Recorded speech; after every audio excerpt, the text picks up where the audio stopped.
여러분 그동안 잘 지내셨습니까? 이동준 교수입니다. 여전히 코로나19로 인한 사회적 거리두기가 강화되고 있는 편이라 우리의 수업도 계속 온라인 수업으로 진행될 수밖에 없군요. 이 점 이해하시고 불편하시지만 잘 적응해 주시기를 바랍니다. 오늘 강의 시작하겠습니다. 지난번 수업에서는 한국교회의 수고들에 대해서 살펴보았습니다. 한국교회가 분단 이후 한반도 통일을 위해서 했던 참으로 많은 수고들이 있었는데 그 수고들이 어떤 수고들이었는지, 어떠한 내용의 수고들이었고 어떠한 모습의 수고들이었는지 우리가 지난 시간에 살펴보았습니다. 그래서 이제 이것을 연대별로 지난 시간에 살펴보았고 이것을 또 신앙별로 또는 신학별로 정리를 해서 살펴보았죠. 연대별 한국교회 통일관을 살펴보면 1960년대에 보수적 신앙을 가진 쪽에서는 복음 전도에 기초한 민족 복음화에 대한 열망을 더 견고히 하는 시기였습니다. 특히 선민족 복음화, 후 민족 통일론이 보수 진영에 의해서 제기가 되어서 통일에 앞서 민족의 복음화가 우선되어야 된다. 민족 복음화가 우선이고 민족 통일은 그 다음 문제다라고 하는 보수 진영의 입장이 있었습니다. 물론 이렇게 너무 단적으로 얘기하기에는 어려운 부분들도 또 나름 있습니다. 민족 복음화가 우선이라고 하는 것은 민족 복음화를 시키고 나서 민족 통일을 하겠다라고 하는 측면만 있었던 것은 아니니까요. 이 문제에 대해서는 조금 더 보강해서 설명할 필요가 있는데 이것도 수업이 진행되어지는 중에 또 말씀을 나누도록 하겠습니다. 진보 진영에서는 보수 일변도의 분위기 속에서 진보적인 작은 움직임들이 보이기 시작했다는 거죠.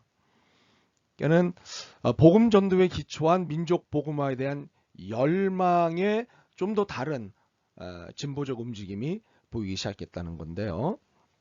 예를 들면 대북 공전을 거부하고 증오심에 기초한 북진 통일을 그동안 한국교회가 보였던 분위기를 이제는 지향하자. 이제 이런 쪽으로만 분위기를 몰고 가면 통일하고는 점점 거리가 멀어진다. 그래서 이런 분위기는 지향하고 남북한 상호 인정을 하고 대화를 함으로 말미암아 평화 통일을 진행해 나가자라고 주장하는 그런 움직임이 1961년부터 시작이 됩니다. 그리고 기독교 통일연구기구를 설치하자는 제안도 나오고 남북한 상호 적대 감정 해소와 화해를 위한 회개운동의 전개를 제의하는 일이 1966년도에 나타납니다. 그리고 좀 더 적극적인 진보적 형태는 국제 공산주의의 다양성과 그들과의 대화 가능성, 그리고 그것을 통해서 변화 가능성에 대한 이야기를 과감하게 1968년도에 꺼내놓습니다.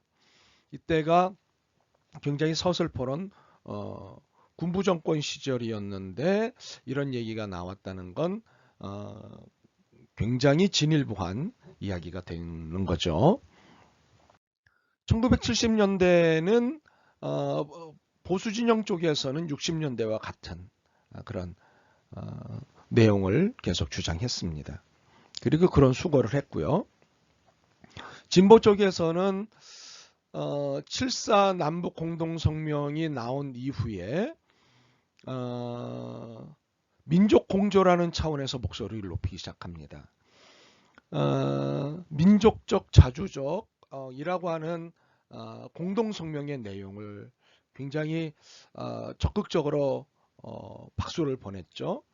그러면서 민족 공조, 이런 대외 세력들에 의해서 한반도의 통일 논의가 되어지고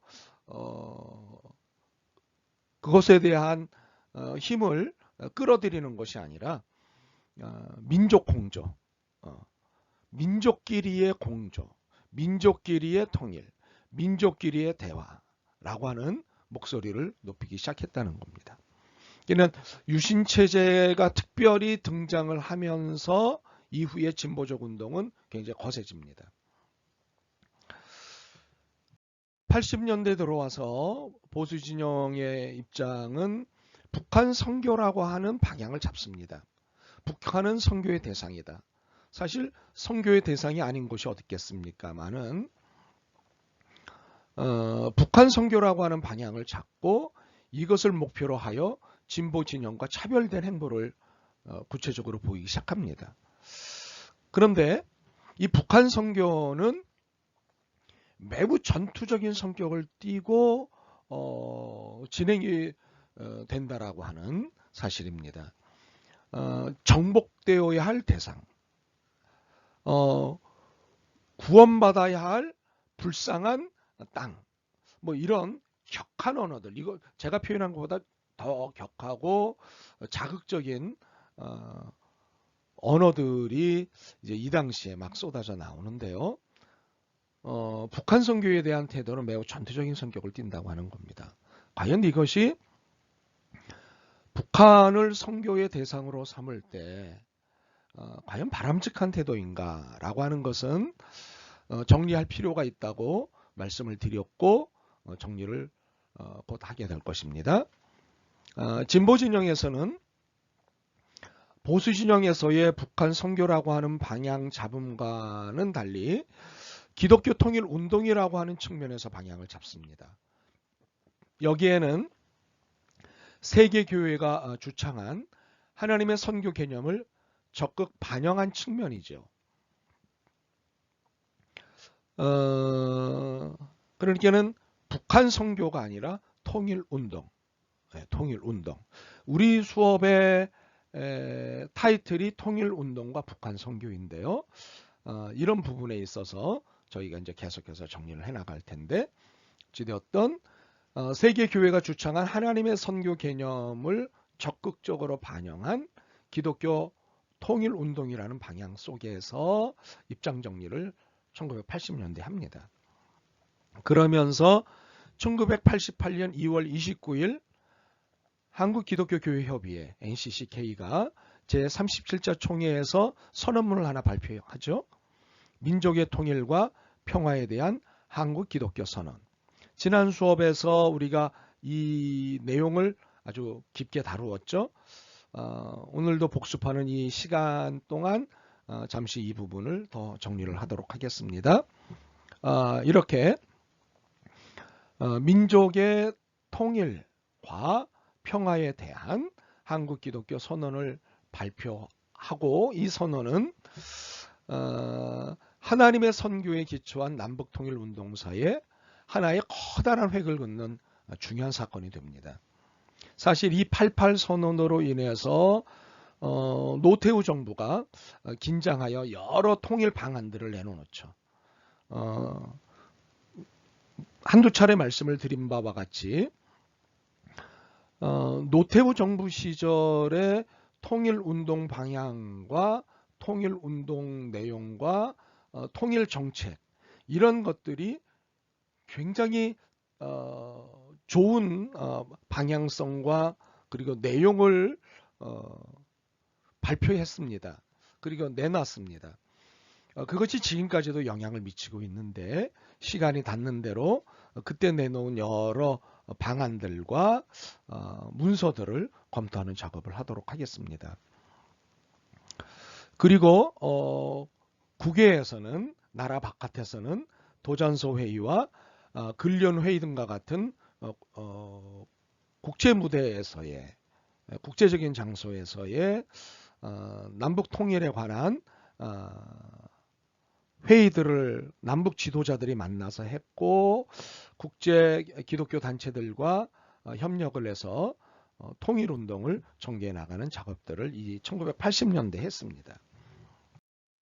그리고 1990년대에는 보수 진영에서는 북한 선교 운동이라는 차원에서 접근한 것은 여전하였지만, 놀랍게도 부분적으로 에큐메니칼 진영의 희년 운동을 일부 받아들였고, 진보 진영과 남북 나눔 운동을 연대함으로 진일보한 현실적 방안을 모색합니다.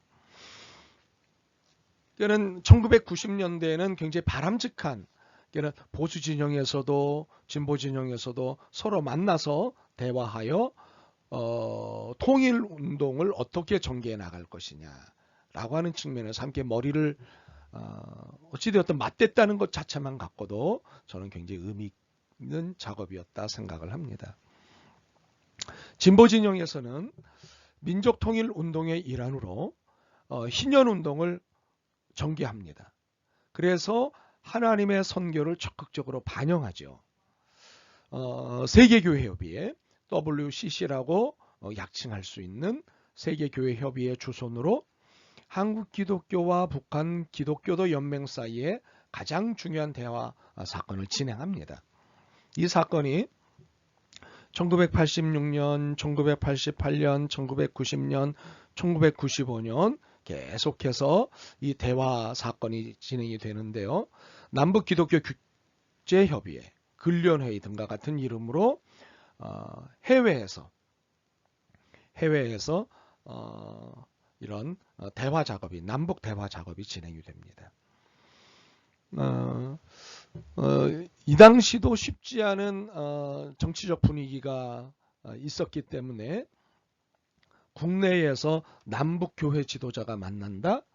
상상할 수 없는 일이었습니다.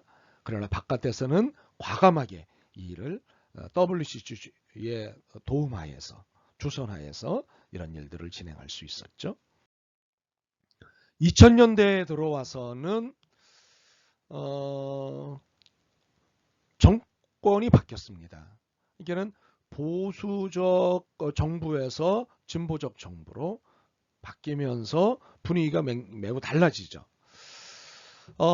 그러나 보수 진영은 여전히 친북 세력에 대한 경계가 있었고, 북한의 인권 문제를 강조하는 것을 크게 하기 시작합니다.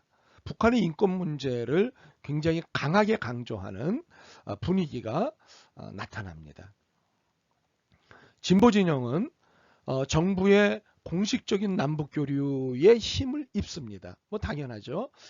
진보 정권이 들어오면서, 그러니까 김대중 정부와 노무현 정부가 들어서면서 연이어서 이 10년여간에 남북 교류가 굉장히 활발해지고, 또 이 두 대통령은 북한 지도자와 남북 정상회담을 각각 갖지 않습니까?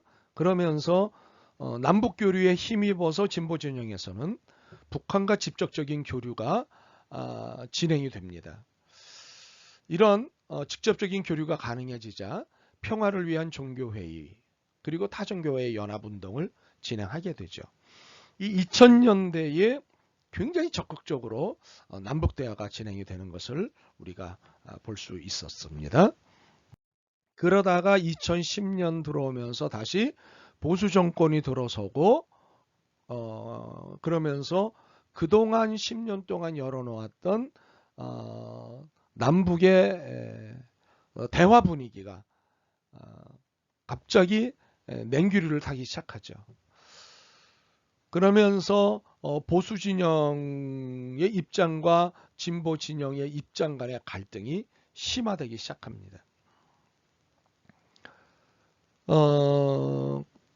그리고 결국 보수 정권의 재집권으로 인해서 일종의 신냉전기에 접어들게 되는 거죠.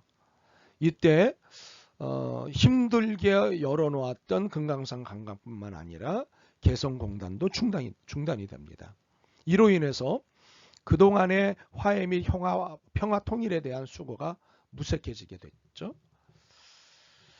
그리고 이제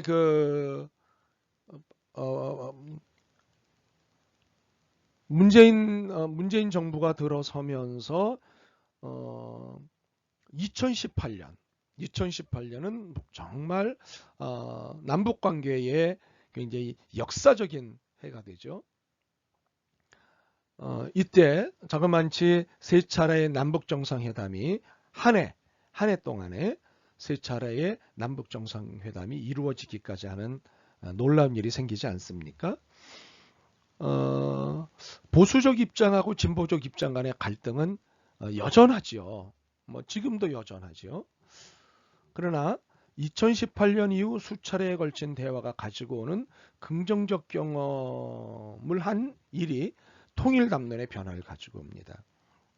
그동안 가지고 있던 여러 가지 북한에 대한 편견들, 오해들 이런 부분들이 많이 깨트려지고 이해되어지는 측면들이 생겼습니다.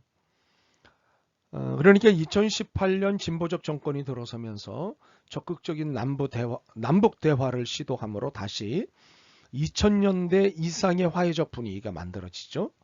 이로 인해서 한국교회의 화해와 평화 신학적 담론이 활발해지기 시작했다고 하는 사실입니다. 민망한 이야기일 수도 있지만 제가 오랫동안 주장해왔던 화해와 평화, 이것을 통해서만 통일은 가능하다라고 하는 화해와 평화 신학적 담론이 활발해지기 시작했다고 하는 사실이죠. 그리고 중도적 입장에서는 여러 선언문들과 실천 방안들, 입장문 이런 것들을 내놓았습니다. 그리고 제가 여러분들하고 함께 주목하고 싶은 성명서들 또는 선언문들이 이렇게 쭉 있는데, 이 중에 민족의 통일과 평화에 대한 한국기독교회 선언, 일명 88선언이라고 하는 것은 우리가 계속해서 주목해야 하고, 이것을 능가하는 선언문이 나올 때까지는 계속해서 여기를 주목하자라고 말씀을 드렸습니다. 이 88선언문에서는 이런 내용이 있었죠. 이제 우리 한국교회는 그리스도인들 모두가 평화를 위하여 일하는 사도로 부름을 받았음을 믿으며 같은 피를 나눈 한 교회가 남북으로 갈라져 서로 대립하고 있는 오늘의 이 현실을 극복하여 통일과 평화를 이루는 일이 한국교회에 내리는 하나님의 명령이며 우리가 감당해야 할 선교적 사명임을 믿는다. 저는 이 선언이 너무나 마음에 들고요. 이 선언문은 읽을 때마다 가슴이 뭉클뭉클해집니다. 우리 한국교회는 그리스도인들 모두가 평화를 위하여 일하는 사도로 부름을 받았음을 믿으며, 우리 모두가 평화의 사도로 부름을 받았다는 선언이에요. 또 한반도 안에서 서로 대립하고 있는 이 오늘의 현실을 극복하여 통일과 평화를 이루는 일이 하나님이 한국교회에 내리신 명령이다라는 것. 그리고 이것이 우리의 선교적 사명이라고 하는 사실을 정리했다는 게 얼마나 뭉클한지 몰라요. 여러분도 다시 한번 이 내용을 찬찬히 묵상해 보셨으면 좋겠어요.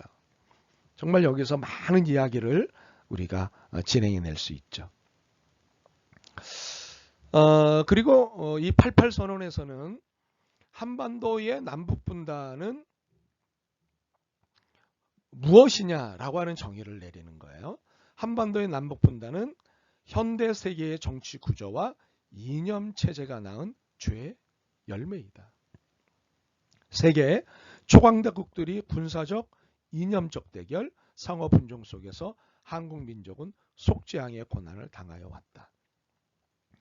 분단의 책임이, 그러니까는 한반도의 분단의 책임이 누구에게 있느냐, 근원적으로 누구에게 있느냐라고 하는 질문에 88선언은 남북이 아니다. 바로 초강대국들의 자기 이익에 따른 희생양으로서 한반도의 남북분단은 이루어진 것이다 라고 세계사적인 측면에서 정리를 합니다. 그러면서 이 88선언은 통일을 위한 두 가지 원칙을 이야기하죠. 하나는 통일은 민족이나 국가의 공동성과 이익을 실현하는 것일 뿐만 아니라 인간의 자유와 존엄성을 최대한 보장하는 것이어야 한다라고 하는 겁니다. 그는 이게는 국가의 공동성과 이익에만 통일을 정리하는 것이 아니라 인간의 자유와 존엄성의 문제로까지 이 통일을 이해하는 거죠. 분열, 분단, 이것은 갈등과 불편함과 불안함을 가져오지 않습니까? 그러면서 인간이 자유롭게 살 수 있는 것과 존엄을 누리는 것을 방해하는 거죠. 막는 거죠. 그렇기 때문에 통일은 민족이나 국가의 공동성과 이익을 실현한 것일 뿐만 아니라 인간의 자유와 존엄을 최대한 보장하는 것이어야 한다라고 하는 통일을 위한 원칙을 정리한 건 의미 있다고 생각합니다. 또 다른 원칙은 통일을 위한 방안을 만드는 모든 논의 과정에는 민족 구성원 전체의 민주적인 참여가 보장되어야 한다는 것입니다. 특별히 분단 체제 하에서 가장 고통을 받고 있을 뿐 아니라 민족 구성의 다수를 차지하고 있으면서도 의사결정 과정에서 늘 소외되어 온 민중의 참여는 우선적으로 보장되어야 한다. 예. 그러니까 민주적 참여, 구성원 전체의 민주적 참여가 보장되어야 한다. 국가가 주도해서 일방적으로 전체주의적으로 나아가는 통일 방향은 바람직하지 않다. 그것은 남한의 문제만도 아니고 북한의 문제만도 아니다. 북한이건 남한이건 민족 구성원 전체의 민주적 참여가 보장되도록 통일 방안이 논의되어야 한다라고 하는 겁니다. 굉장히 중요합니다. 그러니까는 아래로부터의 참여, 아래로부터의 행위, 이것이 굉장히 중요합니다. 탑다운 방식이라고 하는데요. 위에서부터 찍어내려 누르는 것, 위에서 결정하여 아래로 흘려보내는 것, 나를 따르라. 지도자가 결정한 대로, 지도층이 결정한 대로 가자라고 하는 건 바람직하지 않다라고 정리를 하는 겁니다. 그러니까는 통일을 위한 모든 의사결정 과정에서는 늘 민중의 참여가 우선적으로 보장되어야 한다라고 하는 것. 이것은 남한 사회에만 얘기한 것도 북한 사회에만 얘기한 것도 아닙니다. 북한 사회에만 해당되는 것도 아니고 남한 사회에만 해당되는 것도 아닙니다. 모두에 해당되는 겁니다. 이것은 굉장히 중요한 얘기입니다. 그러면서 남북한 정부에 대한 한국교회의 건의라고 해서 여러 건의 건의를 이야기하죠. 하나는 남북한 양측은 체제나 이념의 반대자들이 자기의 양심과 신앙에 따라서 자유롭게 비판할 수 있도록 최대한 허용할 것. 네. 그러니까 이 88년도에는 노태우 정부 시절이었습니다. 군사적인 힘을 통해서 정권을 갖게 된 정부죠. 바로 이때 상당히 그 민주화 투쟁도 일어났고 독재에 대한 강한 저항과 여러 가지 일들이 있었죠.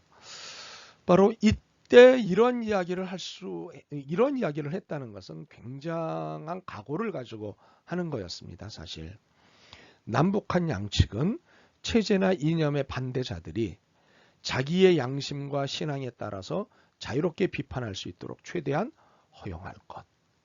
이것은 북한에 대해서만이 아니라 남한에 대해서도, 남한에 대해서만이 아니라 북한에 대해서도 이 이야기를 한 것은 굉장한 각오를 가지고 한 것인데, 사실 이것은 맞는 이야기지 않습니까? 자기의 양심과 신앙에 따라서 자유롭게 비판할 수 있도록 최대한 허용할 것. 두 번째는요, 평화협정이 체결되고, 평화협정이라는 게 뭡니까? 이것은 종전선언입니다. 현재 남북한에 되어져 있는 선언은 전쟁이 끝났다는 선언이 아니라 전쟁을 잠시 쉬자라고 하는 정전선언입니다. 휴전선언입니다. 바로 이것을 평화 협정으로 바꿔야 합니다. 종전선언으로 바꿔야 하는데 이것을 88년도에 주장을 하는 겁니다. 이렇게 평화협정이 체결되고 남북한 상호 간의 신뢰회복이 확인되며 한반도 전역에 걸친 평화와 안정이 국제적으로 보장되었을 때 주한미군은 철수해야 하며 주한유엔군 사령부도 해체할 것을 남북한 정부에 건의를 합니다. 이 주한미군 철수와 주한유엔군 사령부 해체에 대한 이야기가 굉장히 뜨거운 감자입니다. 그러나 당연히 평화협정이 체결되면, 그리고 남북한 상호 간의 신뢰회복이 확인되면, 그리고 한반도 전역에 걸친 평화와 안정이 국제적으로 보장되었을 때 국제사회가 맞아, 이제 한반도는 더 이상 전쟁의 위협이 없어, 남북한 상호 신뢰 회복이 됐어, 평화협정이 잘 이행되어지고 있어 라고 국제적으로 보장이 되었을 때 당연히 주한미군은 철수돼야 되고 주한유엔군 사령부도 더 이상 주둔할 필요도 존속할 이유도 없는 거죠. 이런 전제 조건 하에 주한미군 철수를 이야기하고 주한유엔군 사령부 해체도 이야기를 한 겁니다. 그러나 분명한 것은 이 조건이 충족이 되지 않으면 주한미군 철수, 주한유엔군 사령부 해체, 이 부분에 있어서는 할 얘기가 충분히 있습니다. 네, 조건적인 겁니다. 조건적인 것.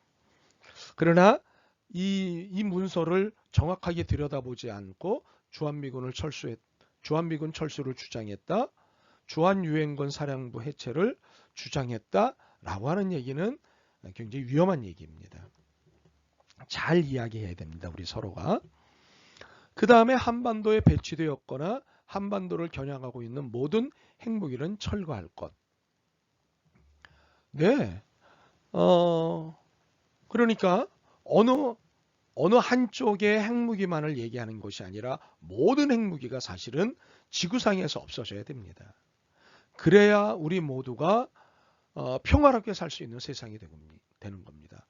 핵무기는 평화를 강제적 평화로 만드는 겁니다.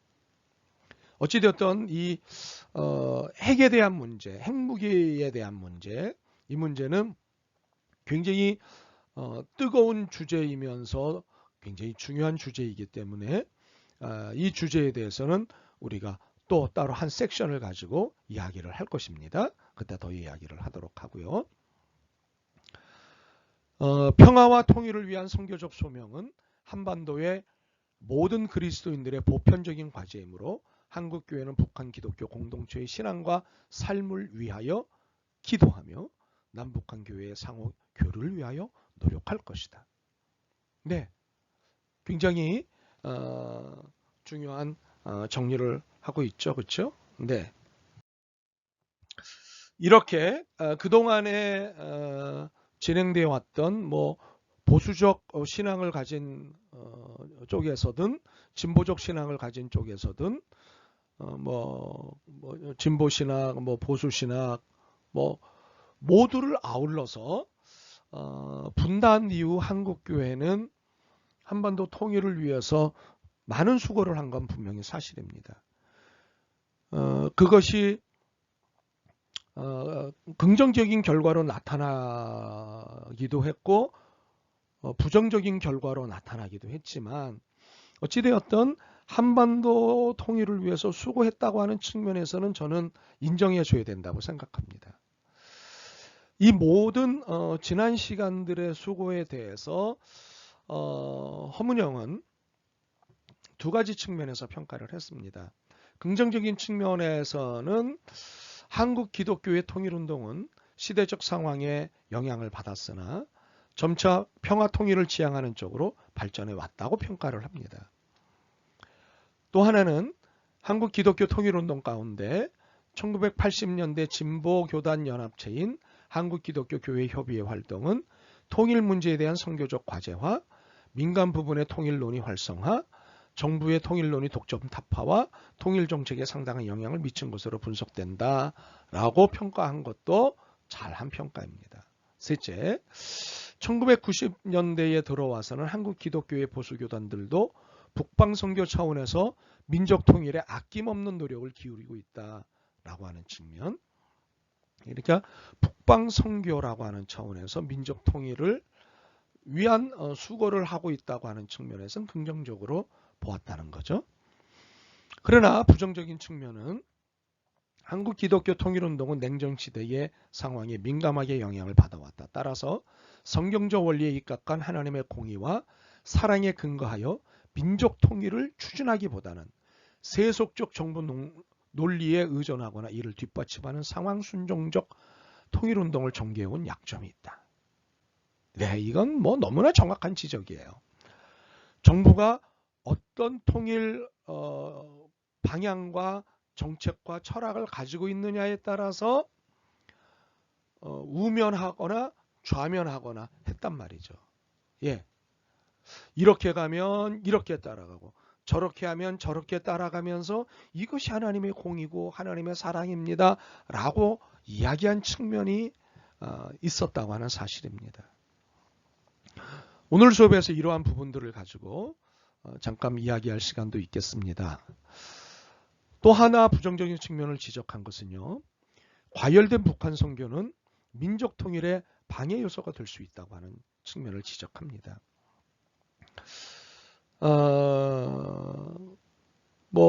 이 수업에 이제 8주차 이후부터 북한 선교에 대해서 보다 적극적으로 그동안 해왔던 것과 지금 하고 있는 것과 앞으로 해나가야 할 북한 선교의 내용과 방향이 어떠했는지 어떠해야 할지를 정리하는 시간을 충분히 갖겠습니다만은 과열된 북한 선교라고 하는 부분은 민족 통일의 방해 요소가 될 수 있다고 하는 걸 저는 허문영의 지적을 동의합니다. 셋째, 일방적 시해의 대북 원조는 민족 통일의 방해가 될 수 있다. 일방적 시해. 네, 이 일방적 시해, 그러니까는 상대방이 무엇을 필요로 하는지, 무엇을 요구했는지에 대해서는 관심 없고 내가 주고 싶은 대로, 내가 하고 싶은 대로 하는 이 일방적 시해. 이것은 이러한 대북 원조는 민족 통일에 정말 방해가 될 수 있습니다. 이것에 대한 구체적인 사례들을 가지고 나중에 이야기를 하겠습니다. 넷째, 기독교 통일 논의의 신학적 배경이 서로 달라 기독교 통일 운동이 분열되고 있다. 그렇죠.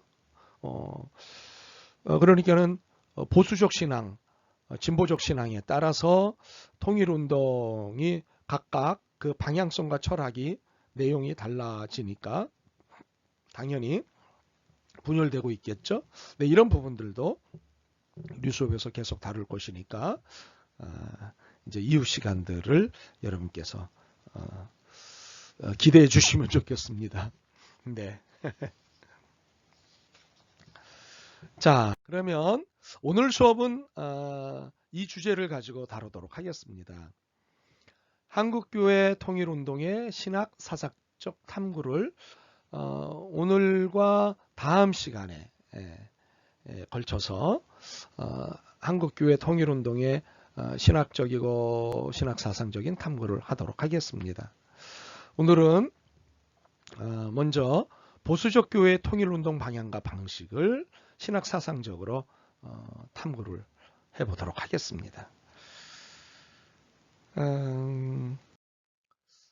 우리가 앞선 강의에서 몇 차례 거론했다시피 한국교회의 통일 담론은 정부가 어떤 통일 정책을 가지느냐에 따라서 우왕좌왕하는 바가 적지 않았습니다.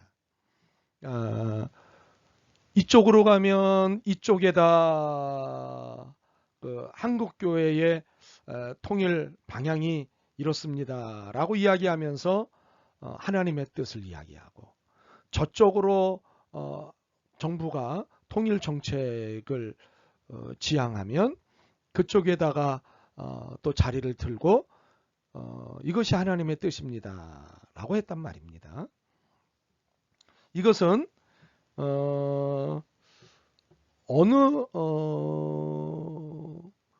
어느 신앙적 태도를 가진 교회나 단체를 할지라도 그런 것을 보인 측면이 굉장히 많이 있었다는 거예요.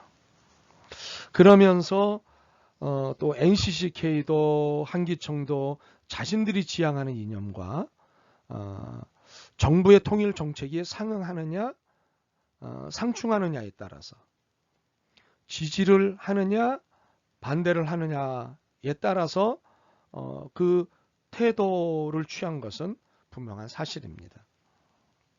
그러나 각각의 지향적 이념에 따라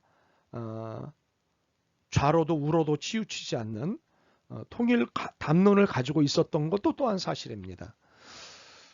그런 측면에서 보면은 NCCK를 중심으로 한 많은 진보적 성향의 교회나 단체들이나 사람들은 어떤 일관된 입장을 가지고 있었던 것은 사실입니다.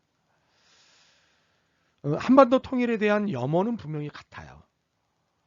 그런데 어떻게 통일을 할 것이냐라고 하는 방법론에 있어서는 지금까지 살펴봤다시피 NCCK와 한기총 사이, 뭐 지금의 한기총, 예전의 한기총은 아닙니다. 우리의 수업에서 한기총을 가지고 이야기하는 것은 옛날 한기총이 내놓은 그 내용들이 굉장히 중요한 내용들이고 지금도 여전히 살펴볼 필요가 있기 때문에 한기총이라고 그냥 일변하여 이야기를 하고 있는 겁니다. 이렇게 어떻게 통일할 것이냐라고 하는 방법론에 들어와서는 양분된 담론이 분명히 있는 거예요. 그러나 소위 말해서 NCCK나 한기총과 같은 담론만 있었다고 단정해서는 합니다. 아니면 단정해서는 안 됩니다. 내용적으로 다양한 담론들이 존재하기 때문입니다. 거기에는 평화적 담론이냐, 화해적 담론이냐, 공격적 담론이냐, 수비적 담론이냐, 흡수적 담론이냐, 통합적 담론이냐, 민족적 담론이냐, 인도적 담론이냐 등등과 같은 다양한 담론의 논의가 있어 왔단 말이죠. 그러니까 한반도 통일은 평화적으로 해야 되느냐, 화해적으로 해야 되느냐. 사실은 평화와 화해는 함께 맞물려 가지만 무엇에 방점을 찍느냐, 즉 무엇에 포인트를 찍어서 통일 논의를 해나가느냐는 다릅니다. 저는 평화와 화해를 함께 얘기하지만 저는 화해부터 이야기하는 편입니다. 어떤 분들은 화해와 평화를 함께 얘기하지만 평화에 모든 포커스를 두고 이야기를 합니다. 그러나 저는 화해에 포커스를 두고 이야기하는 편입니다. 그래서 화해 신학이 제게는 굉장히 중요하고 화해 담론이 제게는 굉장히 중요합니다. 그 이유가 무엇인지는 이 수업을 쭉 진행해 나가면서 여러분들한테 설명을 드리도록 하겠습니다. 그리고 오늘 수업에서 이제 본격적으로 다루겠습니다만은 공격적 담론이냐 수비적 담론이냐, 그러니까 한 번 더 통일을 공격적으로 진행해 나갈 것이냐. 이 공격적이라는 말이 사실은 굉장히 깊이 이야기를 해야 될 부분들이 있어요. 수비적 담론이냐, 그리고 흡수적 담론이냐. 그러니까는 북한을 흡수의 대상으로 여길 것이냐, 공격의 대상으로 여길 것이냐에 따라서 공격적 담론이냐, 흡수적 담론이냐라고 하는 거예요. 근데 사실 공격적 담론과 흡수적 담론은 보통 함께 가는 측면들이 있죠. 그러나 무엇에 더 방점을 두느냐, 공격에 방점을 두느냐, 흡수에 방점을 두느냐에 따라서 담론을 어떻게 담론이 구분되는 거죠. 그리고 통합적 담론이냐, 흡수와 통합은 다른 측면이 있습니다. 언뜻 보기엔 같은 것 같지만 다릅니다. 그래서 이 부분도 저희가 나중에 더 다루도록 하겠고요. 민족적 담론이냐, 인도적 담론이냐. 이게는 민족이기 때문에 우리는 당연히 통일을 해야 된다라고 하는 것에 대해서 이의를 별로 달지 않지만, 그러나 한쪽에서 이의를 다는 쪽이 있습니다. 왜냐하면 민족이라고 하는 개념이 세계사적으로 굉장히 많은 문제를 일으켰기 때문에 세계사적인 측면에서 민족 담론을 가지고 분단의 문제를 해결하려고 하거나 통일의 문제를 해결하려고 할 때 많은 이의 제기를 받습니다. 소위 특별히 민족주의라고 하는 개념에 대한 경계심이 있습니다. 1차 세계대전하고 2차 세계대전 당시에 독일의 민족주의라든가 일본의 전체주의, 제국주의 이런 것들이 민족적 담론에서 나온 것이기 때문에 이것에 대한 경각심이 세계 안에 있습니다. 지구촌 안에 있습니다. 그래서 민족적 담론 또는 민족주의 담론 등과 같은 것들이 늘 경계를 받고 있죠. 그래서 민족적 차원에서 통일은 당연히 이루어진다라고 하는 부분에 심각한 이의를 제기하는 분들이 계십니다. 이 부분은 나중에 더 얘기를 하도록 하겠고요. 그래서 민족적 담론이 아니라 인도적 담론, 인도주의적 담론에 의해서, 평화주의적 담론에 의해서 진행되어야 된다. 여러 가지 이야기가 있습니다. 네.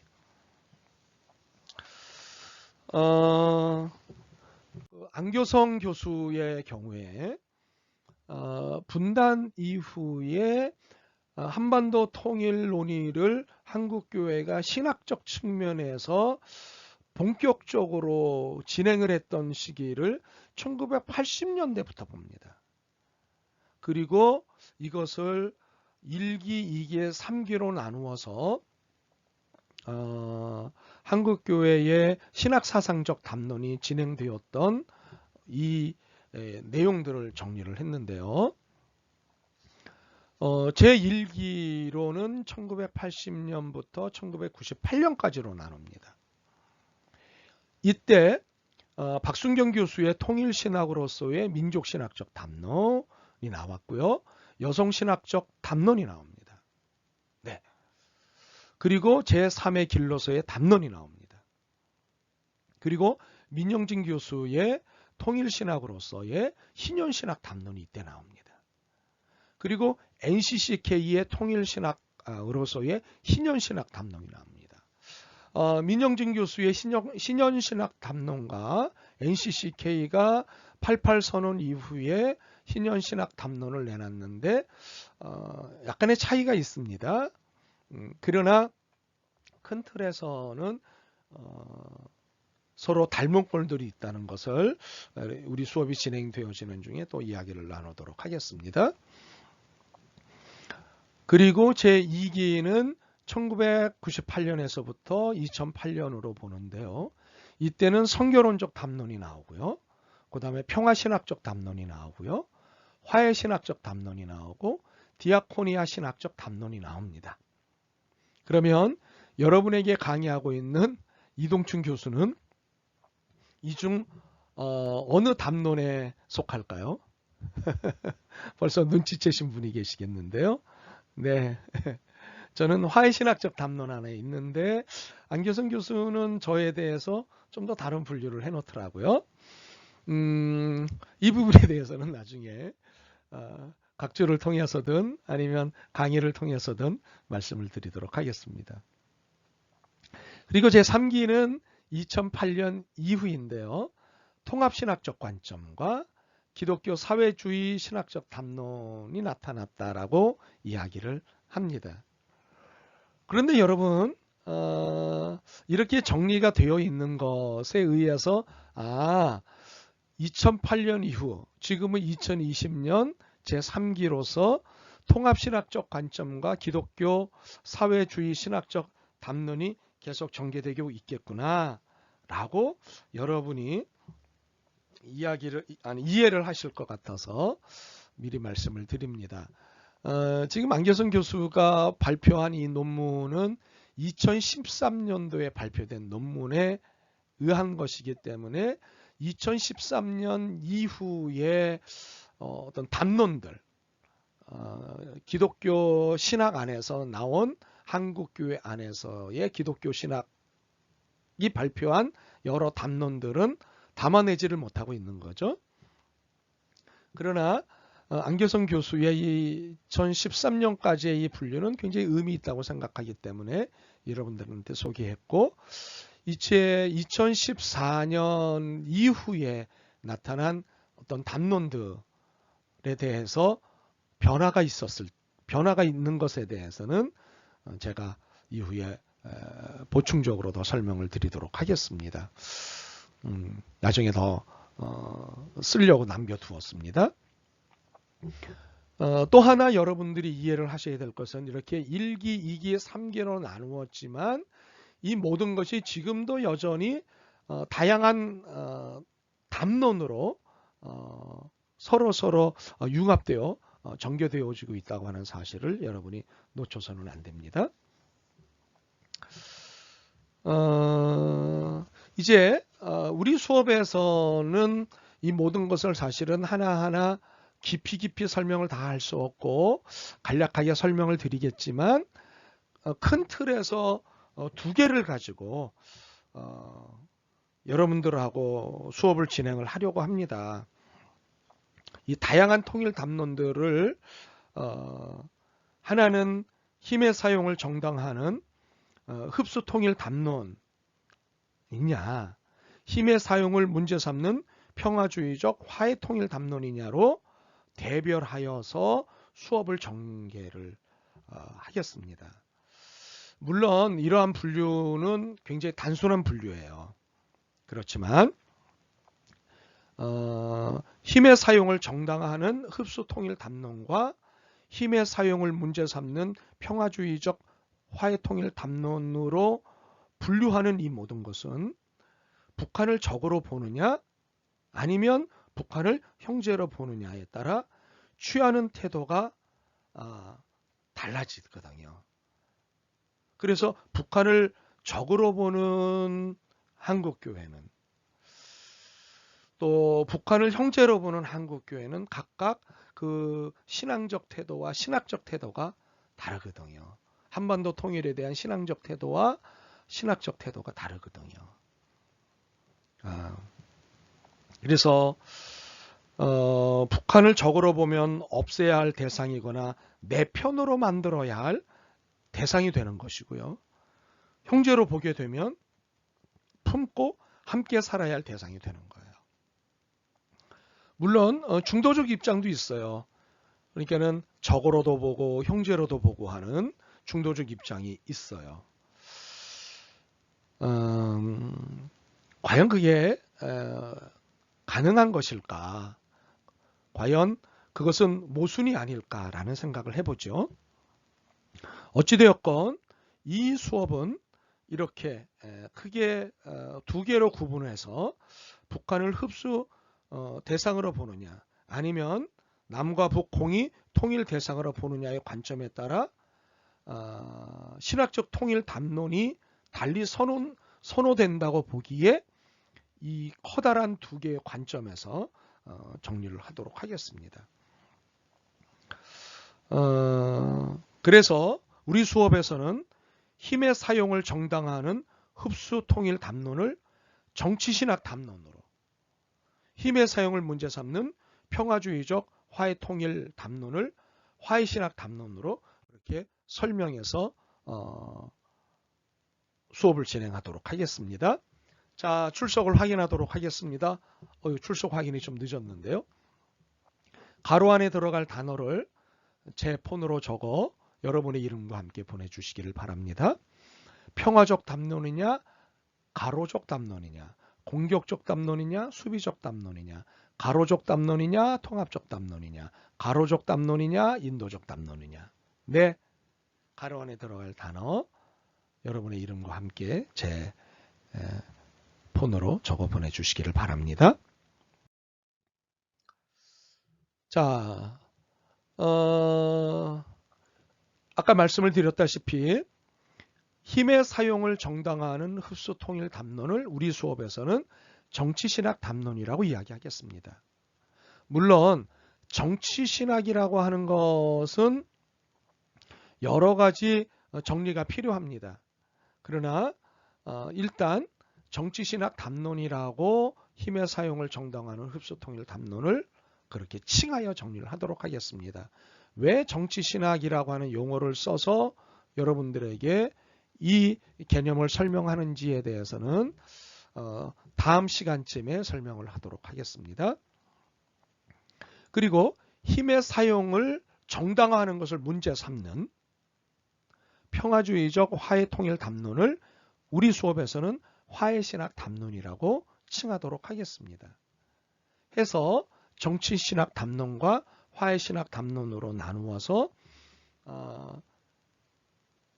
그동안 그리고 지금도 전개하고 있는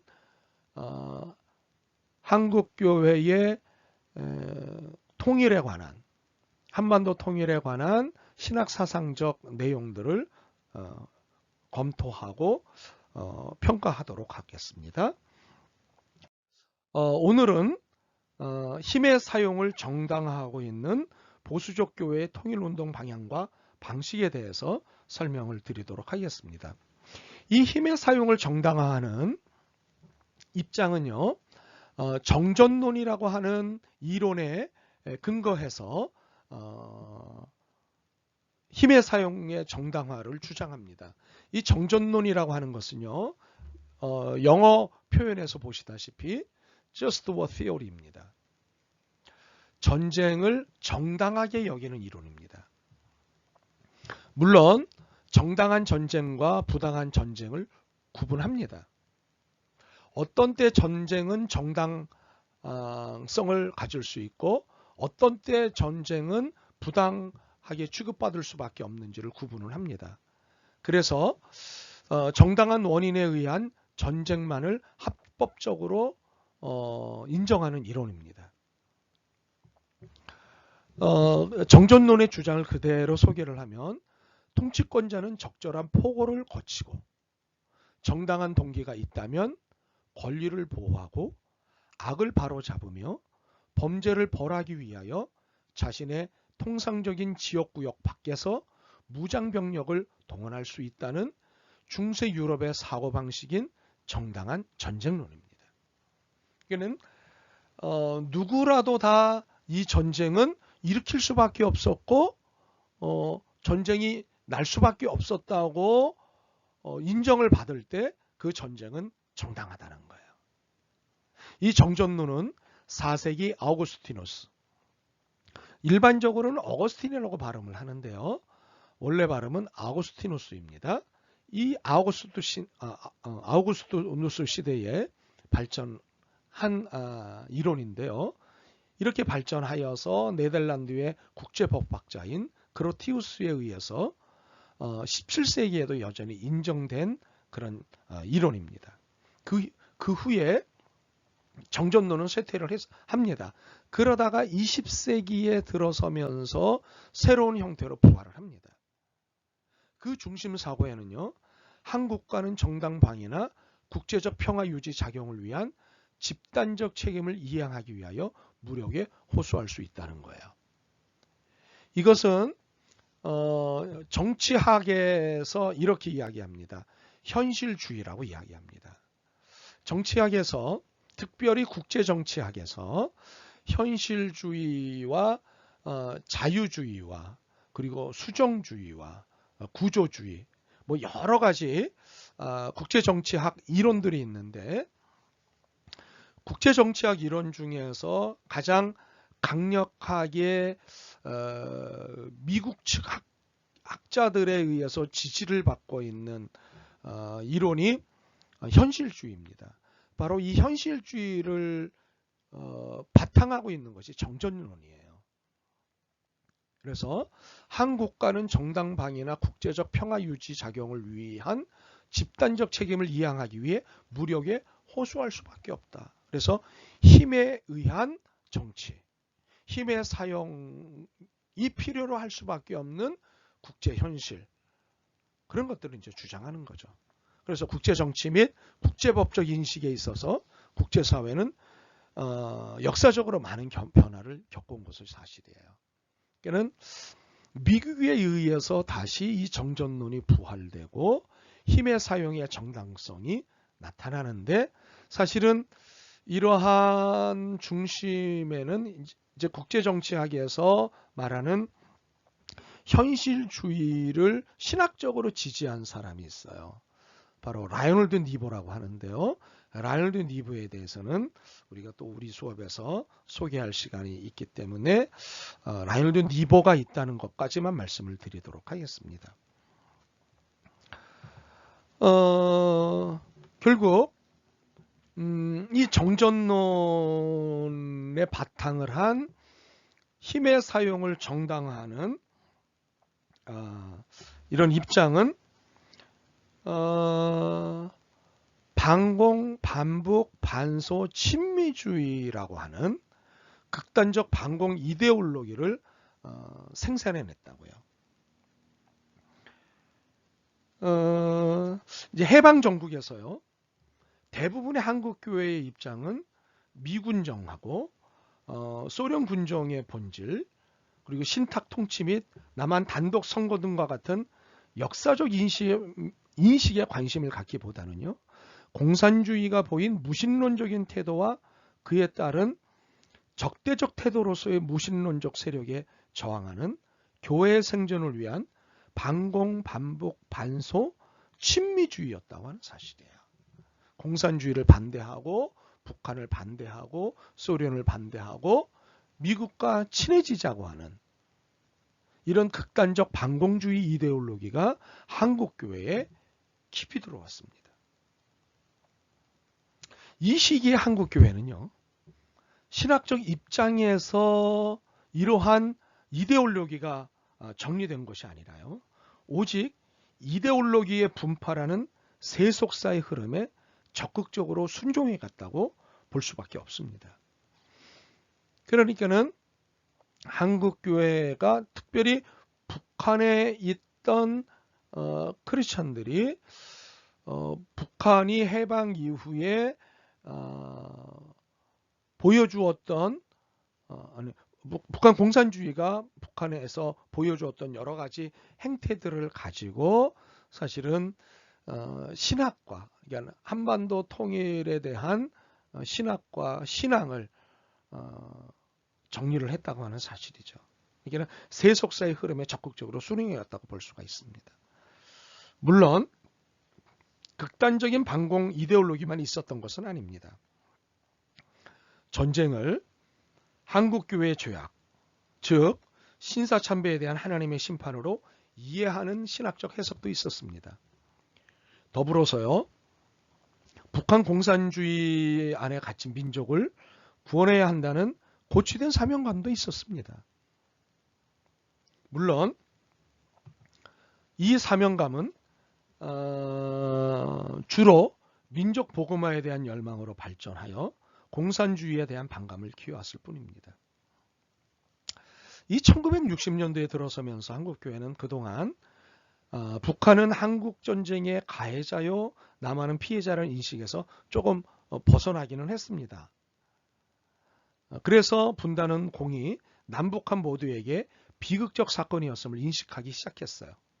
그러나 보수적 성향이 지배적인 한국교회는 복음 전도에 기초한 민족 복음화에 대한 열망을 더 견고히 하였는데요. 특히 선민족 복음화, 후민족 통일론이 지배적이었습니다. 이러한 분위기는 1980년대에도 계속되었는데요. 오히려 전투적인 성격의 북한 선교 방법론이 모색이 되었습니다. 그런데 1990년대에 이르러 부분적으로 에큐메니컬 진영의 희년운동 내용을 일부 받아들이고 중도적인 신학 성향을 가진 남북나눔운동이 희년운동과 연대함으로 정죄보다는 화해라는 진일보한 태도를 보이기도 했고요. 2000년대에 들어서는 한국기독교 총연합회와 한국기독교교회협의회가 2007년 8월 공동으로 한반도 평화와 통일에 대한 우리의 입장을 발표하기도 하였습니다. 이것으로 볼 때 그동안 서로에 대해 보이던 불편한 태도를 넘어선 일이 아니었는가 그렇게 평가를 해봅니다. 그러나 이렇게 협력하고 의견을 같이 하는 면이 있었음에도 불구하고 여전히 정제적이고 전투적인 성격의 북한 선교 운동은 계속되었습니다. 이는 북한에 대해서 늘 정제적이고요. 그리고 없어져야 할 대상으로 여기는, 그래서 정제적이고 전투적인 북한 선교 운동이 계속되었다고 하는 사실이죠. 친북 세력에 대한 경계는 여전했어요. 그러니까는 친북 세력, 좌파, 이렇게 늘 얘기를 하죠. 북한하고 우리가 잘 지내야 되지 않느냐? 그러면 무조건 친북 세력이에요. 그리고 매우 옳지 않은 용어, 빨갱이. 네. 당연히 우리가 통일을 위해서 대화를 하자고 하면 빨갱이. 예. 이런 친북 세력에 대한 경계는 여전했으며 오히려 북한의 인권 문제를 강조하는 입장이 강화되었습니다. 북한의 인권 문제, 우리가 어떻게 접근하고 북한의 인권 문제 어떻게 이해하는 것이 성서적이고 신학적인지 우리가 정리할 시간이 있습니다. 그때 이 문제를 더 정리를 하겠습니다. 이러한 입장을 가진 이유가 무엇일까요? 그것은 2005년 2월 10일 북한 당국이 외무송성명을 통해 핵무기를 보유하고 있다. 이렇게 이야기를 합니다. 그리고 육자회담을 이 당시에 육자회담이 열렸는데요. 그러니까는 북한 문제를 해결하기 위해서 이 회담을 무기한 중단한다는 선언도 했습니다. 이런 핵무기를 보유하고 있다고 하는 성명, 또 육자회담을 무기한 중단한다고 하는 선언, 이런 등과 같은 것이 바로 북한에 대해서 정제적이고 전투적인 성격을 보인 것이 아닌가라고 하는 생각도 해보고요. 결국 북한이 강경책으로, 미국이 이러한 북한의 태도와 모습에 대해서 강경책으로 돌아서자 거기에 발맞춘 것이 아닌가 하는 판단도 있습니다. 이렇게 북한이 다소 우리 모두를 긴장하게 만드는 이러한 성명과 태도를 보였을 때 2009년 6월 9일에 한국 보수 기독교 원로 지도자들이 33인의 이름으로 성명서를 하나 내놓는데 국가의 현 상태를 걱정하는 한국교회 원로 시국성명을 내놓습니다. 여기에서 북한에게 민족 공멸의 핵무장과 핵실험, 그리고 북한 주민에 대한 인권 탄압을 중단하라는 요구를 합니다. 이것과 함께 한반도 안보 강화 방안으로 한미 공조를 더 강화할 것을 요청하게끔 하지요. 그리고 이후에 최근에 이르기까지 참으로 많은 북한의 핵무기 실험이 있었지 않습니까? 그리고 이런 여러 위협적인 요소들을 최근에도 보이고 있는데요. 이러한 것들이 한기총과 보수적 성향의 교회들을 중심으로 북한 인권 개선 및 체제 비판의 발언들을 하게 만들고, 또 고고도 미사일 방어 체계라고 하는 사드 배치를 찬성하는 일을 하게 했고, 남한도 핵무장을 해야 된다라고 하는 남한의 핵무장론이 동의하게 만드는 것과 같은 것으로 힘의 사용을 정당화하는 입장을 갖게 하지 않았나 판단을 해봅니다. 이처럼 한국교회는 결국 정전론에 의한 흡수통일, 북한 붕괴론 등을 지지하는 담론이 한반도 통일 주류 담론의 자리에 앉게끔 만들었다 싶습니다.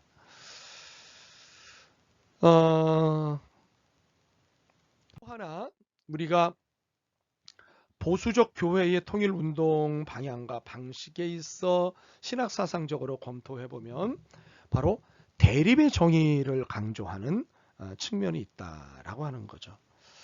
이 대립의 정의라고 하는 것이 무엇일까요? 대립할 수밖에 없다. 그러므로 대립은 정의로운 것이다. 갈등을 불러일으키는 북한의 태도에 우리가 대립할 수밖에 없는 것은 당연하고 이것은 하나님의 정의다 라고 이야기를 하는 거예요. 그러니까는 북한에 대해 힘의 사용을 정당화하는 한국교회의 일반적인 태도는 방어적이거나 공격적인데, 북한을 없어져야 하거나 제압되어야 할 상대로 이해하는 것인데, 하나님의 정의는 악을 제거하는 것이라면 이러한 힘의 사용, 공격적인 태도, 북한은 없애야 할 대상이라고 이해하는 것은 하나님의 정의라고 하는 거예요. 악인 북한을 제거하는 것이 하나님의 정의를 실현하는 것이라고 하는 입장인 거예요. 네. 이러한 태도를 우리는 대립의 정의라고 부를 수 있습니다. 이것은 이런 거예요.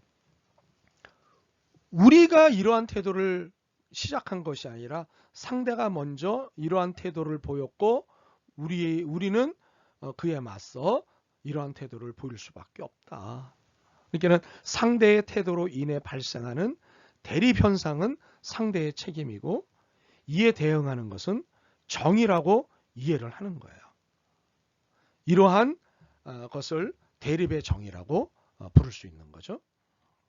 이 대립은 갈등으로 인해서 오는 것 아니겠습니까? 그리고 이 갈등의 일차적 책임이 북한에 있다고 보는 거예요.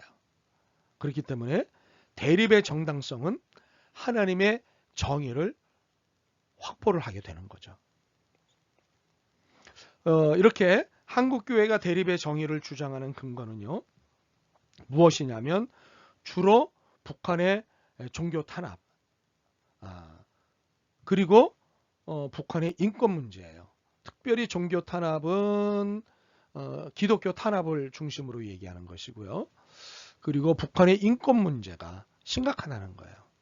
그리고 남한만이 아니라 인류를 위협하는 핵 개발과 핵무기 실험이 대립의 정의를 가질 수밖에 없다고 하는 입장인 거예요. 네.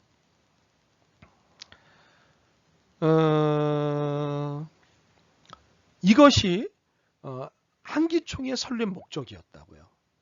그리고 이후에 한기총이 발표한 선언문이 하나 있는데 한국교회 통일정책 선언문입니다.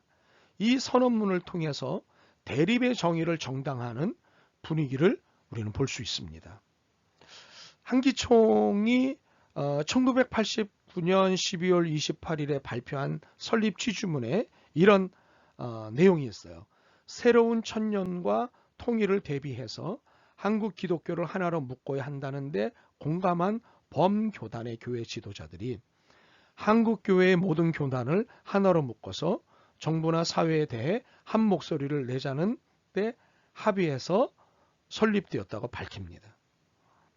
이때 당시에는 우리 교단도 여기에 속했습니다.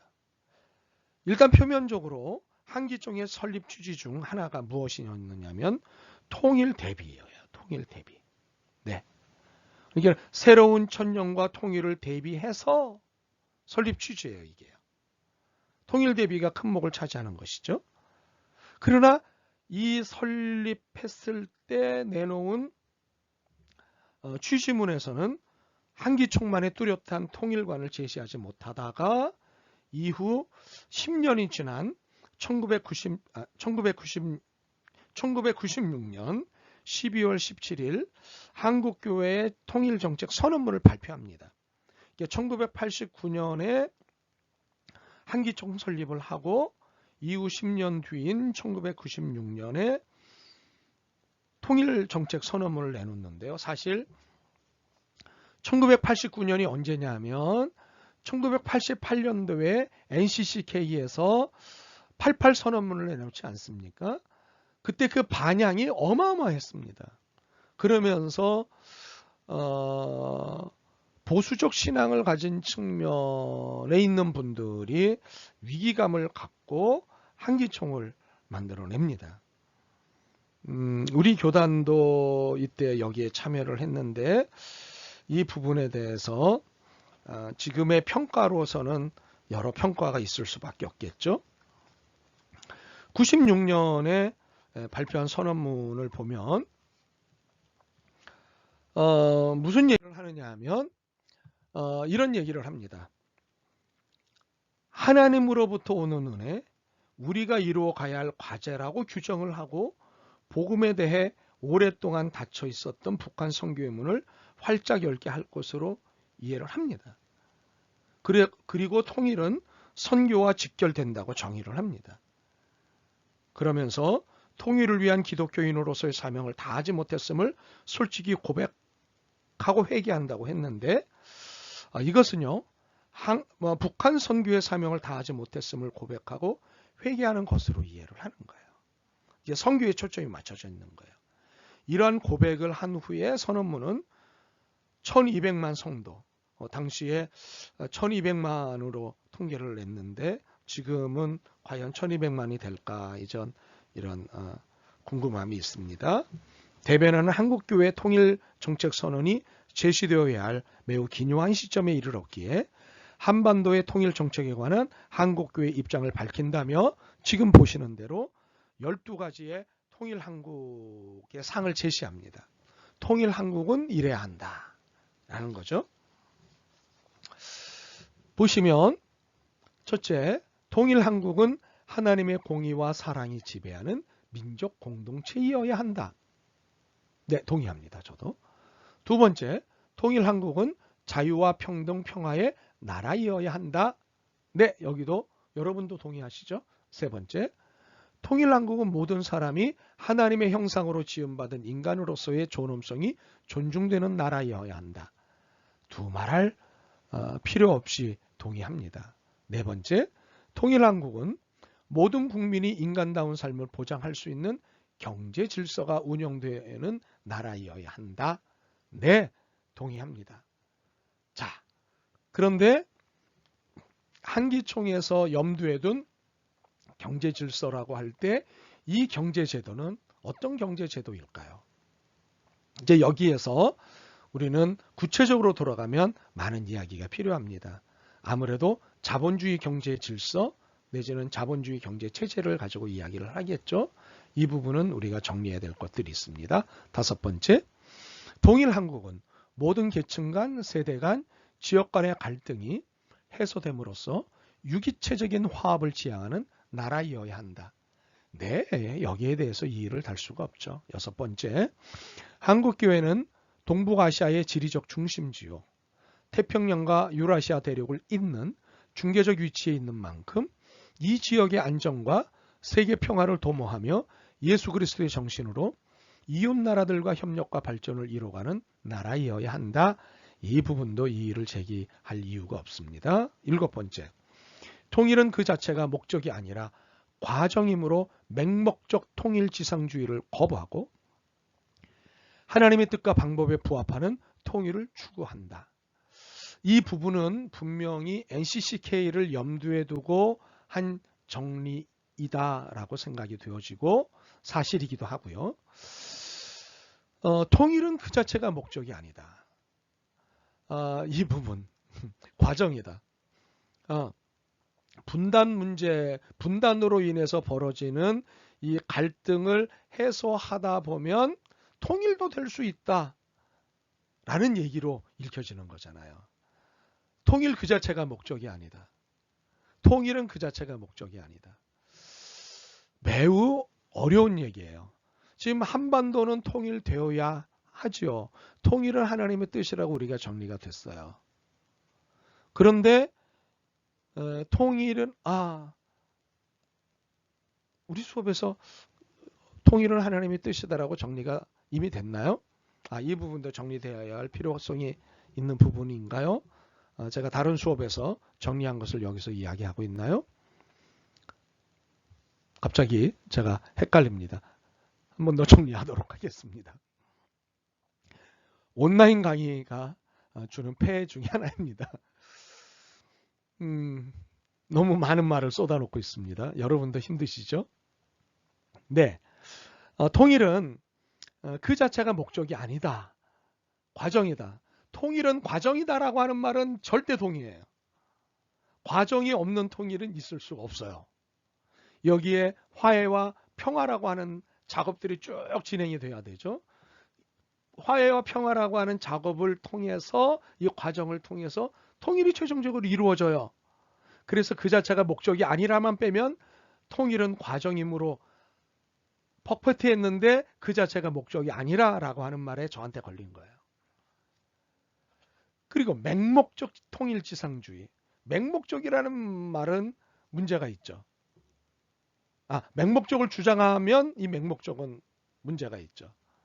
그러나 통일지상주의가 맹목적이냐라고 하는 부분에 있어서는 또 토의의 여지가 있습니다. 하나님의 뜻과 방법에 부합하는 통일을 추구한다. 우리 그리스도인들이 늘 잘 쓰는 표현 방법이 뭐예요? 표현이 뭐예요? 하나님의 뜻과 방법을 우리 모두가 찾읍시다. 그런데 10사람이 다 하나님의 뜻과 방법이 다른 것을 가지고 나타나요. 어쩌면 좋죠? 하나님의 뜻은 하나일 텐데. 자, 애매하게 넘어가지 않았으면 좋겠어요. 신앙은 정리해야 될 내용이 많습니다. 여덟 번째, 통일은 모든 폭력 방법이 아닌 평화적인 방법으로 이루어져야 된다. 오케이. 맞습니다. 아홉 번째, 통일은 인도적 차원에서 남북한 이산가족의 문제를 최우선적으로 해결해야 하며 다각적인 남북교류 협력이 이루어져야 된다. 너무 좋은 얘기예요. 열 번째, 통일은 정치적, 경제적 통일뿐만 아니라 문화적, 영적, 심리적 통일까지도 이루어져야 된다. 맞아요. 예, 잘 정리한 거예요. 10번은. 11번째, 통일은 정부와 민간의 협력하에 이루어져야 한다. 네, 이것도 동의. 그러면서 민간 주도적, 민간 동의적 통일로 나가야 한다는 거예요. 12번째, 통일은 각 지역의 새로운 건설은 그 지역 주민들의 의사가 최대한 반영되고 그들의 이익이 보장되어야 한다. 너무나 맞는 얘기. 이 12가지 중에 참 많은 부분이 동의가 돼요. 그리고 동의를 해주고 박수를 보내지만 몇 군데는 전체와 모순되어지는 주장을 하는 부분들이 있다는 걸 우리는 잘 살펴볼 필요가 있습니다. 어찌되었든 이 한국교회 통일정책 선언문에서 눈여겨봐야 할 대목이 몇 가지가 있는데요. 하나님의 공의와 사랑이 지배하는 민족 공동체, 또 인간다운 삶을 보장할 수 있는 경제 질서가 운영되는 나라, 그리고 통일은 그 자체가 목적이 아니라 과정이므로 맹목적 통일 주상주의를 거부한다는 것, 또 남북한 이산가족의 문제를 최우선적으로 해결해야 된다는 것, 정치적 경제적 통일뿐만 아니라 문화적 영적 심리적 통일까지도 이루어져야 한다는 것, 정부와 민간의 협력하에 이루어져야 된다는 것. 근데 결국 이 모든 것을 종합해 보면 이 선언문의 기본적인 관심은 통일을 목적이 아닌 과정으로 보고 있다는 점에서는 좋습니다. 그러나 그 자체가 목적이 아니라고 하는 부분에 있어서는 이의를 제기할 수밖에 없습니다.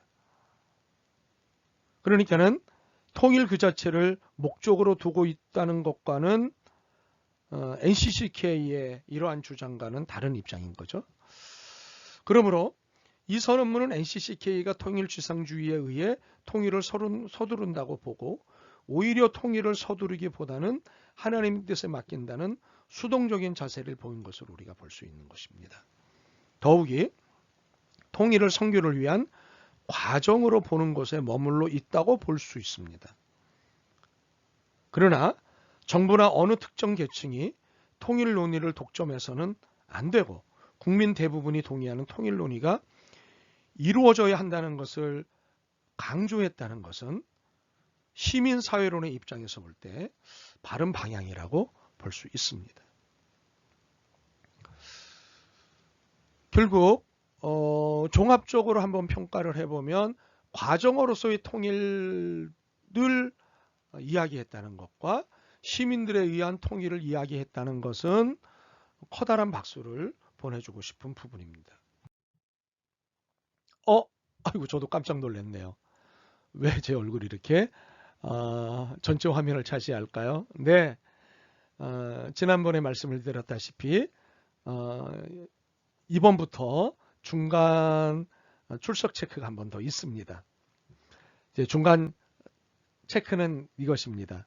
제 이름이 여러분에게 강의하고 있는 제 이름이 무엇인지, 그리고 저의 첫인상이 어떤지 어땠는지 여러분 적어서 보내주시기 바랍니다. 출석 체크도 유별납니다. 네, 보내주십시오.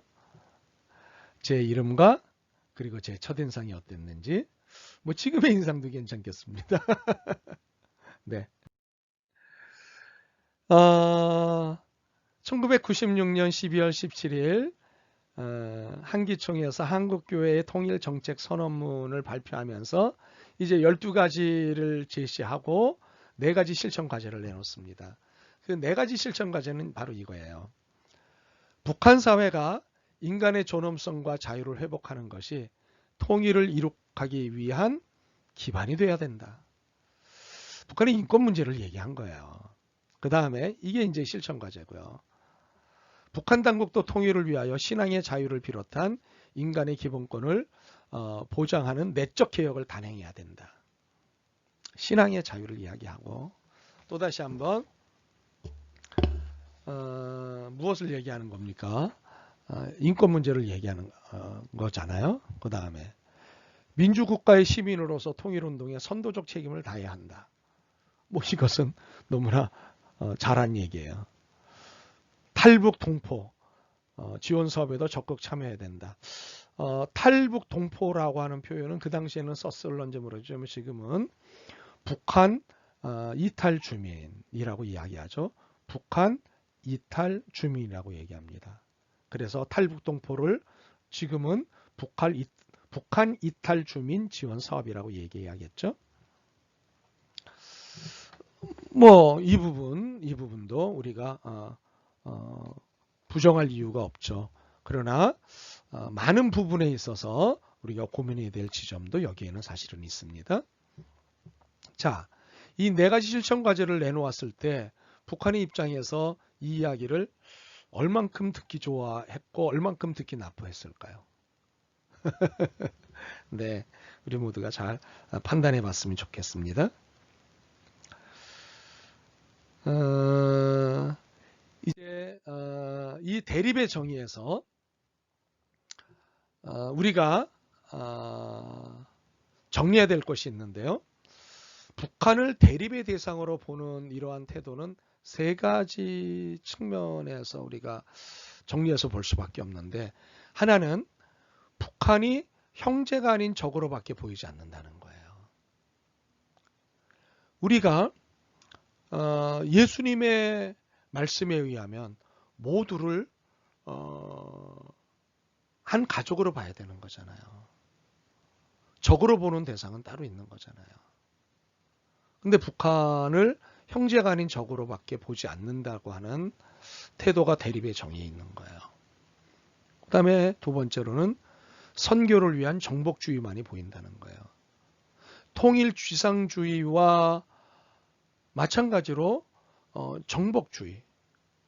정복주의라고 하는 것은 힘을 가지고 상대방을 제압하여 그들을 잘 살게 만들어 주겠다라고 하는 건데요.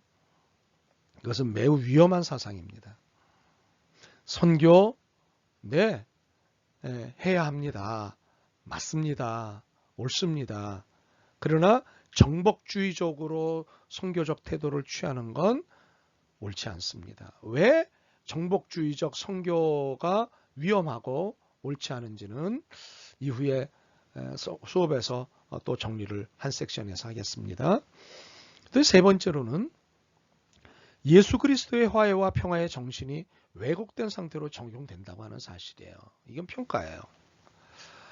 예수 그리스도께서 우리에게 끊임없이 하신 얘기는 화해하는 것과 그리고 사이좋게 사는 것 아니겠습니까? 바로 예수 그리스도의 화해와 평화의 정신이 왜곡된 것이 대립의 정의 속에 줄곧 나타난다고 하는 사실이에요. 이것에 의해서 싸우자, 정복하자, 우리의 것으로 다 바꿔버리자 라고 이야기해요. 여기에는 대화도 없는 것이고 여기에는 사랑도 없는 것이죠. 네. 자, 레포트를 내드려야 되는 시간이군요. 오늘 레포트는 힘의 사용의 정당화와 대립의 정의에 대해서 요약을 하시고요. 이것에 대한 여러분의 의견을 서술해서 A4 1페이지 분량으로 4월 17일 오전까지 다음에 이메일 주소로 보내주시기를 바랍니다. 오늘 두 가지 얘기를 중점적으로 했습니다. 힘의 사용의 정당화와 대립의 정의 개념을 설명을 드렸는데 이 개념들에 대해서 요약하시고 여러분이 힘의 사용의 정당화와 대립의 정의 개념에 대해서 어떤 의견을 갖게 되셨는지를 서술해 주시기를 바랍니다. 오늘 우리 정말 많은 이야기를 나누었습니다. 다 기억 못 하시겠죠? 그러나 나중에 제가 여러분들에게 제공할 강의 노트를 보시면 오늘 다 혹시 이해를 못 하셨다 하더라도 그 페이퍼를 통해서 다시 이해가 되실 것이라고 생각이 됩니다. 오늘 긴 강의 들으시느라고 정말 수고 많으셨습니다. 고맙습니다. 안녕.